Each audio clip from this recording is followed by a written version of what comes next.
பழனி மலைக்கு நீங்கள் செல்லும் போது ஒரு விஷயத்தை மட்டும் மறக்கவே மறக்காதீர்கள். அங்கே உள்ள 3 சிறப்பு படிகளை தொட்டு வணங்குங்கள்.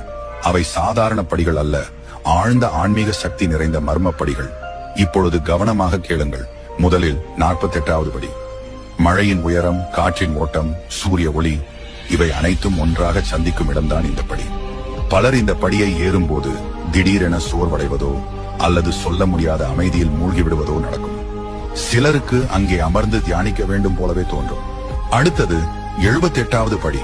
இது முந்தைய படிக்கு நேர்மாறான சக்தி கொண்டது. இந்த படியை தொட்டவுடன் உடல் சோர்வு நீங்கி புத்துணர்ச்சி பெருகும். இங்கே உள்ள காற்றழுத்தம் உடலுக்கு தேவையான உயிர் சுவாசத்தை முழுமையாக அளிக்கிறது. கடைசியாக 89வது படி. 5 இன்பங்களையும் 5 துன்பங்களையும் விட்டுவிடும் படி என இதை சொல்வார்கள். இந்த படியை கடந்தவுடன் உடல், மனம், ஆன்மா 3ம் இறைவனிடம் முழுமையாக சரணடையும். அப்பொழுது நீங்கள்